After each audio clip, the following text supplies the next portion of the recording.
சாகும் வரை மூட்டு வலி வராது. வயசாயிட்டா மூட்டு வலி வந்துருமா? சில வயசான தாத்தாலாம் மாரத்தான் ஓடுறதெல்லாம் பார்த்திருப்போம். அவங்களுக்கெல்லாம் மூட்டு வலி வராதா? ஏன் உங்களுக்கு மட்டும் மூட்டு வலி வருது? 50 வயசான எல்லாருக்கும் இன்னைக்கு பிரதான பிரச்சனை மூட்டு வலி. இந்த மூட்டு வலி ஆண்களை விட பெண்களை தான் அதிகமா பாதிக்குது. இந்த மூட்டு வலிக்கும் சர்க்கரைக்கும் என்ன சம்பந்தம்? மூட்டு வலி அக்காவுக்கு சரியாயிருச்சு, தங்கச்சிக்கு சரியாகல. அது ஏன் அப்படிங்கிறத இந்த வீடியோல விரிவா பேசுவோம். சர்க்கரை வைத்தியத்துல என்னுடைய 35 வருஷ அனுபவத்தை தொகுத்து நோய்களின் தாய் அப்படின்ற பேர்ல ஒரு புத்தகம் எழுதியிருக்கிறேன். இந்த புத்தகம் உங்களுக்கு வேணும்னா இந்த டிஸ்பிளேல தெரிகிற நம்பருக்கு போன் பண்ணியோ அல்லது வாட்ஸ்அப்ல புக் வேணும் அப்படின்னு மெசேஜ் அனுப்பியோ கொரியர் மூலம் இந்த புத்தகத்தை பெற்றுக்கொள்ளலாம். நான் டாக்டர் மணிவண்ணன், ஸ்ரீ பார்வதி சர்க்கரை நோய் மருத்துவமனை, காரைக்குடி. எங்க மருத்துவமனையில சர்க்கரைக்கு மட்டுமல்லாமல் சர்க்கரைனால வரக்கூடிய பிரச்சனைகள், முக்கியமா கால் மூட்டு வலி வந்தா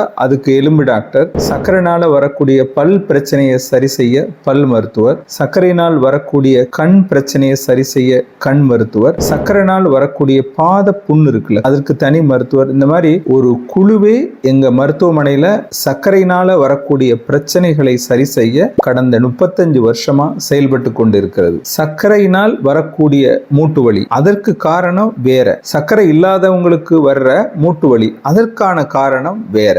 ஆனா ரெண்டு ஒன்னா அப்படின்னு பார்த்தோம்னா இல்ல, ரெண்டும் வெவ்வேறானவை. உங்களை பொறுத்தல அது மூட்டு வலிதான், ஆனா வரக்கூடிய காரணங்கள் வெவ்வேறு. முதல்ல காரணத்தை சொல்றேன். நம்ம உடம்புல இருக்கிற ஒவ்வொரு உறுப்பும் புரதச்சத்தால் தான் உருவாக்கப்படுது. ரத்தத்துல சர்க்கரையோட அளவு அதிகமாகிறப்ப அந்த சர்க்கரை சத்து போய் இந்த புரதத்துல ஒட்டிக்கிறது. அந்த மாதிரி புரதச்சத்துல போய் ஒட்டுறப்ப ஒரு கழிவு பொருள் உருவாகுது. அதோட பேரு அட்வான்ஸ்டு கிளைகேஜன் எண்ட் ப்ராடக்ட்ஸ்னு ஒரு கழிவு பொருள் உருவாகுது. அதோட ஷார்ட் நேம் AGES. இந்த கழிவு பொருள் நம்ம கண்ணு, இருதயம், மூட்டு, கிட்னி இதுல எல்லாம் போய் படிஞ்சு அதுல பாதிப்பை ஏற்படுத்துது. கால் மூட்டை மூவ் பண்ணவே முடியாத அளவுக்கு ஒரு ஸ்டிஃப்னஸ் உண்டாக்குது. அந்த ஸ்டிஃப்னஸ் தான் உங்களுக்கு வலி. இது சர்க்கரை பேஷண்ட்டுக்கு. சர்க்கரை இல்லாதவங்களுக்கு ஹார்மோன் மாற்றத்தினாலையும் அதிக உடல் எடையினாலையும் கால்சியம் சத்து குறைவுனாலையும் அவங்களுக்கு மூட்டு வலி வருது.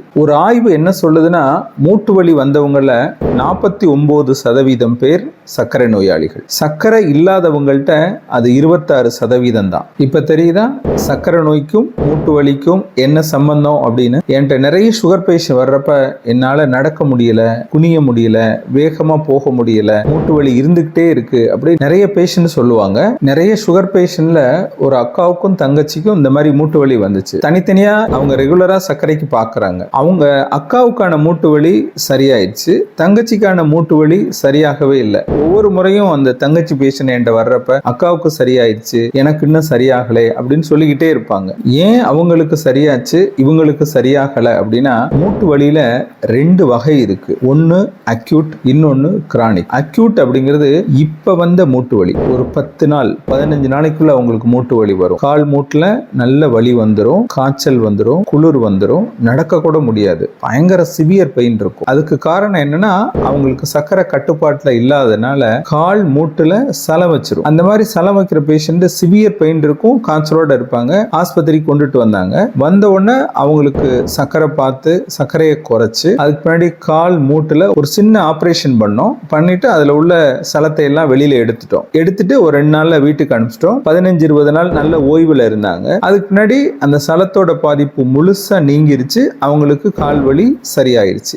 இது ஒரு வகை. இது அக்காவுக்கு வந்தது. ஆனா தங்கச்சிக்கு வந்தது அந்த மாதிரி வலி இல்லை, அது நீண்ட கால வலி. நிறைய பேருக்கு வலி எவ்வளவு நாளா இருக்கு அப்படின்னு கேட்டா 6 மாசமா இருக்கு, 1 வருஷமா இருக்கு அப்படின்னு சொல்லுவாங்க. இதுதான் கிரானிக் பெயின். இதை எப்படி வைத்தியம் பார்க்கணும் அப்படின்றதை நான் சொல்றேன். நாள்பட்ட வலிக்கு பேஷண்ட் என்ன செய்வாங்க அப்படின்னா, ஒரு டாக்டர்கிட்ட போவாங்க. கால் மூட்டு வலி இருக்கு சார் அப்படின்னு சொல்லுவாங்க. அவங்க என்ன பண்ணுவாங்க, ஒரு 5 நாள் மாத்திரை எழுதி கொடுப்பாங்க. சாப்பிட்டுட்டு வாங்கம்மா, வலி குறையுதான்னு பார்ப்போம் அப்படிம்பாங்க. 5 நாள் 10 நாள் மாத்திரை சாப்பிடுவாங்க. சாப்பிட்டுட்டு வலி குறையல, அந்த டாக்டர் சரி சரியில்லை, இன்னொரு டாக்டர்கிட்ட போகணும் அப்படின்னு நினைச்சு இன்னொரு டாக்டர்கிட்ட போவாங்க. அவர் போனோடனே ஒரு 10 நாள் மாத்திரை எழுதி கொடுப்பாரு.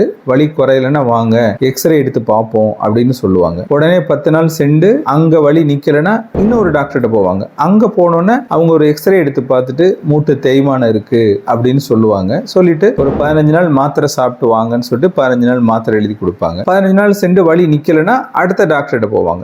இப்படியே டாக்டரை மாத்திக்கிட்டே இருப்பாங்க. இங்கதான் பேஷண்ட் தப்பு பண்றாங்க. ஒரு வலி நிக்கல அப்படின்னா நீங்க ஏற்கனவே பார்த்த டாக்டர்கிட்ட நீங்க திருப்பி போனீங்கன்னா அடுத்த சிகிச்சையை அவரே செஞ்சிருவாரு. நீங்க வலி நிக்கல அப்படின்னு உடனே எக்ஸ்ரே எடுத்து பார்ப்பாரு. அதுலயும் ஒரு 10 நாள் மாத்திரை கொடுத்து பார்ப்பாரு. அதுலயும் வலி நிக்கல அப்படின்னா அதுக்கு அடுத்து ஸ்கேன் பண்ணி பார்ப்பாரு. அடுத்த ட்ரீட்மெண்ட்டை நோக்கி ஒவ்வொரு டாக்டரும் போயிருவாங்க. எடுத்த உடனே எல்லாமே செய்ய முடியாதுல்ல, கொஞ்சம் கொஞ்சமா கொடுத்து பார்த்து குணமாகலைன்னா தானே அடுத்த சிகிச்சைக்கே நம்ம போக முடியும். நம்ம தான் அதுக்கடையில அடுத்தடுத்த டாக்டர்கிட்ட போயிருவோம்ல. ஒவ்வொரு டாக்டரும் போன உடனே முதல்ல இருந்து ஆனாவுல இருந்து ஆரம்பிப்பாங்க. நீங்க அதுக்கடையில இன்னொரு டாக்டர்கிட்ட போறதுனால வரக்கூடிய பிரச்சனை இதுதான். எங்களுடைய சுகர் பேஷண்ட்டுக்கு மூட்டு வலி வந்துருச்சுன்னா நாங்க அவங்களுக்கான வைத்தியத்தை ரெண்டா பிரிச்சிருவோம். முதல்ல சர்க்கரையை கட்டுப்படுத்தணும். நான் சர்க்கரை மருத்துவர். சர்க்கரையை குறைக்கிறதுக்கான சிகிச்சையை நான் பண்ணுவேன். உணவு கட்டுப்பாடு எப்படி எப்படி பண்ணணும் அப்படின்னு எங்க உணவு கட்டுப்பாட்டு ஆலோசகர் சொல்லி அதன்படி அவங்க உணவு கட்டுப்பாடு பண்ணி வெயிட்டை குறைக்க முயற்சி பண்ணுவாங்க. அதிகமான வெயிட் இருக்கிறவங்க வெயிட்டை குறைக்கிறதுக்கு எங்க ஹாஸ்பிட்டல்ல மை ஃபிட் அப்படின்ற ஒரு ப்ரோக்ராம் வச்சிருக்கோம். அந்த ப்ரோக்ராம்ல வெயிட் அதிகமா இருக்கிறவங்களை இணைச்சு அவங்களுக்கு வெயிட் குறைக்கிறதுக்கான முயற்சிகளை நாங்க செஞ்சிருவோம். இது ஒரு சைடு. இன்னொரு சைடு எங்க மருத்துவமனையில் இருக்கிற எலும்பு சிகிச்சை மருத்துவர், அவர் எலும்புக்கான சிகிச்சையை பண்ணுவார். முதல்ல எக்ஸ்ரே எடுப்பாரு. எலும்புல தேய்மானம் இருக்கு, வேறு பிரச்சனைகள் இருக்கா அப்படிங்கறத பார்த்துருவாரு. அதுக்கு மாத்திரைகள் எழுதி தருவாரு. பிசியோதெரபி எக்ஸசைஸ் சொல்லி தந்துருவோம். அதை பண்ணுவாரு. ஒரு 15-20 நாள் வலி குறையுதான்னு நம்ம செக் பண்ணுவோம். வலி குறையல அப்படின்னா அதுக்கடுத்து எம்ஆர்ஐ ஸ்கேன் பண்ணி மூட்டுல வேற எதுவும் பிரச்சனைகள் இருக்கா அப்படிங்கறத பார்த்து அந்த இடத்துல இன்ஜெக்ஷன் போட்டா வலி நிக்குமா அப்படிங்கறத யோசிச்சு அவர் இன்ஜெக்ஷன் போடுவார். ஏன்னா வலி மாத்திரை சக்கரை மாத்திரை மாதிரி இல்ல, ரொம்ப நாள் சாப்பிடக்கூடாது, சாப்பிடவும் முடியாது. அதுலயும் வலி நிக்கல, ஆர்த்ரோஸ்கோப் அப்படின்னு சொல்லி ஒரு சின்ன ப்ரொசீஜர் இருக்கு, அதை பண்ணி பார்ப்போம். அதுலயும் வலி நிக்கல அப்படின்னா அதுக்கடுத்து டோட்டல் ஜாயிண்ட் ரீப்ளேஸ்மெண்ட், மொத்த மூட்டையும் மாற்ற வேண்டி இருக்கும். இதெல்லாம் பண்ணி முடிக்கிறதுக்கே 3-6 மாசம் ஆகும். 6 மாசத்துக்குள்ள ரீப்ளேஸ்மெண்ட் போகாத அளவுக்கு வலியை நிச்சயமா குறைக்க முடியும். அதுக்கு உங்களுடைய ஒத்துழைப்பு ரொம்ப ரொம்ப முக்கியம். வைத்தியங்கிறது இப்படிதான் போகணும். ஒவ்வொரு ஸ்டேஜா எக்ஸ்ரே எடுத்து மாத்திரை சாப்பிட்டு வலி நிக்கல ஊசி போட்டு அதுக்கடுத்து ஸ்கேன் பண்ணி இப்படி ஒவ்வொரு ஸ்டேஜா போகும். நீங்க என்ன பண்றீங்கன்னா ஒரு டாக்டரை பாக்குறது, வலி நிக்கலன்னா அடுத்த டாக்டர், வலி நிக்கலன்னா அடுத்த டாக்டர், இப்படியே பறந்துகிட்டே இருக்கிறீங்க. இந்த தங்கச்சி சுகர் பேஷண்ட் இந்த பறக்கிற டைப். நாங்க சொன்ன எந்த சிஸ்டத்துக்குள்ளயும் வரல. அங்கங்க போயிட்டு வைத்தியம் பண்ணி இன்னைக்கு வரைக்கும் அவங்களுக்கு வலி நிக்கல. நான் சொன்னதையும் அவங்க இன்னும் புரிஞ்சுக்கல. ஆனா உங்களுக்கு இந்த மூட்டு வலி வைத்தியம் எப்படி பண்ணணும் அப்படின்னு உங்களுக்கு புரிஞ்சிருக்கும்னு நம்புறேன். நீங்க எந்த ஊர்ல இருந்தாரோ எந்த நாட்டுல இருந்தாரோ இந்த மெத்தட் படி நீங்க வைத்தியம் பண்ணுங்க, நிச்சயம் உங்க மூட்டு வலி சரியாகும். உங்களுக்கு மூட்டு வலி இருக்கா, எத்தனை வருஷமா இருக்கு அப்படின்னு கமெண்ட்ல சொல்லுங்க. எனக்கு சர்க்கரை இருக்கு ஆனா மூட்டு வலி இல்ல, பின்னாடி எனக்கு வலி வந்துருமோ அப்படின்னு நினைக்கிறவங்க அதுக்கான பயிற்சியை தினசரி ஒரு 10 நிமிஷம் பண்ணுங்க. பின்னாடி மூட்டு வலியே வராது. அந்த பயிற்சி என்னங்கிறத இப்ப வீடியோவா காமிக்கிறேன் பாருங்க. முழங்காலுக்கான எளிய உடற்பயிற்சி உங்களுக்கு நான் இப்ப சொல்லித்தர போறேன். முதல்ல ஒரு சேர்ல உட்கார்ந்துக்கோங்க. இது மாதிரி ஒரு காலை இந்த மாதிரி மேல தூக்குங்க. ஒரு 10 நம்பர் வரைக்கும் எண்ணுங்க. 1 2 3 4 5 6 7 8 9 10. காலை கீழே வச்சிருங்க. அடுத்த கால் தூக்குங்க. இதையும் அதே மாதிரி 10 நம்பர் சொல்ற வரைக்கும் எண்ணிட்டு கீழே வச்சிருங்க. இந்த மாதிரி ஒரு 3 தடவை பண்ணாலே போதும். இது முதல் எக்ஸசைஸ். அடுத்து ரெண்டாவது எக்ஸசைஸ் சொல்றேன். உங்களுக்கு முன்னாடி ஒரு சேர் இருக்கு. அதுல உங்க காலை தூக்கி அதுல வச்சிருங்க. வச்சுட்டு உங்க 2 கையையும் எடுத்து முழங்காலுக்கு கொஞ்சம் மேல வச்சு அழுத்துங்க. அழுத்துறது 10 தடவை. இப்ப நான் செஞ்சு காமிக்கிறேன். 1 2 3 4 5 6 7 8 9 10. அடுத்த காலை இதே மாதிரி வச்சு அழுத்துங்க. அழுத்திட்டு இது மாதிரி ஒரு 3 தடவை. அதுக்கடுத்து 3வது எக்ஸசைஸ் வெரி சிம்பிள். இப்படி சேர்ல உட்காருங்க, எந்திரிச்சு நில்லுங்க, திருப்பி உட்காருங்க, எந்திரிச்சு நில்லுங்க, உட்காருங்க, எந்திரிச்சு நில்லுங்க.